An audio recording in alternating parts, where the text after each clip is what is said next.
This film series is truly precious. Baggins is precious. Welcome to WatchMojo.com, and today we'll be exploring 10 pieces of trivia you should know about The Hobbit, bringing Middle-earth to the big screen.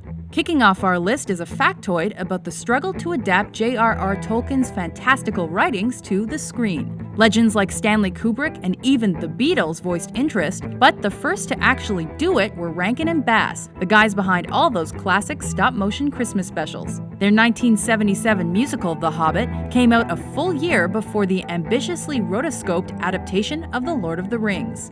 Well, Frodo, I can see your Uncle Bilbo hasn't changed much. More than one kind of Hobbit. The central characters in both The Lord of the Rings and the Hobbit series are, well, the Hobbits. These halflings only measure between 2 and 4 feet tall and are the cousins of mankind. There are even 3 distinct offshoots of the Hobbit race: the tiny, dark-skinned and beardless mountain and hill-dwelling Harfoots, the broad-shaped river-dwelling Stoors, and those who live in the woodlands, the tallest and fairest of them all, the Falahides. We are all at your service. Becoming Bilbo Baggins.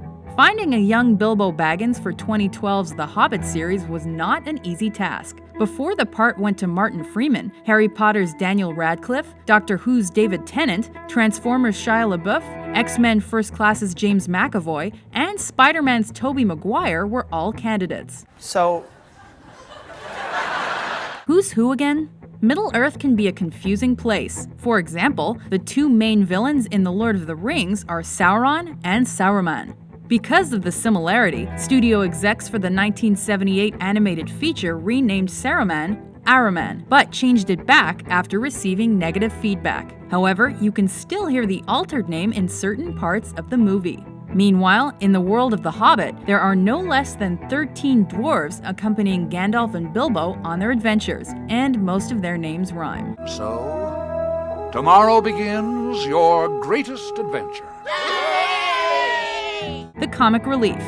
Even though it caused the director some grief, the company of dwarves was an important part of The Hobbit. These quirky characters brought humor to the story and helped make this installment more child-friendly. Since their names were so similar, it was important for Jackson to distinguish them from each other. Different clothes, hairstyles, and beards appeared on each dwarf, not to mention their individual personalities. Please, not every time.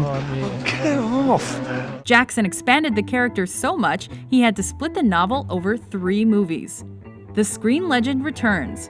To our relief, director Peter Jackson didn't need to find a new Saruman for 2012's Hobbit trilogy. Christopher Lee overcame old age and health issues to reprise his role, and it's a good thing. Tolkien himself had recommended that Lee be involved should Middle-earth ever appear on the big screen. Sure, he intended Lee to play Gandalf, but the Saruman role isn't too shabby either. Sauron has regained much of his former strength. He cannot yet take physical form, but his spirit has lost none of its potency. The Shire is a magical place in The Lord of the Rings. Middle-earth was created using effects and trickery. 2 different-sized bag end sets were built for the Lord of the Rings trilogy and recreated for The Hobbit, so the actors would appear smaller than Ian McKellen's Gandalf. But that's nothing compared to the 1,800 Hobbit feet that were produced over the course of a year for the main cast for the original 2001 film. In the last 18 months, we've probably gone through about 20 litres of glue, about 450 miles of yak hair. Creature features. The Hobbits are not alone in Middle-earth. One of the creatures they face are inbred orcs called the Uruk-hai. In The Lord of the Rings, filmmakers gave them blotchy skin and other deformities to make their heritage apparent. The actors portraying them even had to blacken their mouths with licorice-based mouthwash. Of course, the terrifying creatures in The Hobbit make expanded use of computer technology. Miniature no more. Speaking of improved technology, computers have advanced by leaps and bounds since the Lord of the Rings trilogy was released, and this eliminated the need for miniature models of Middle-earth locations. As a result, The Hobbit is dominated by CGI, marking a clear break from cinematic tradition. A Fellowship of Tattoos.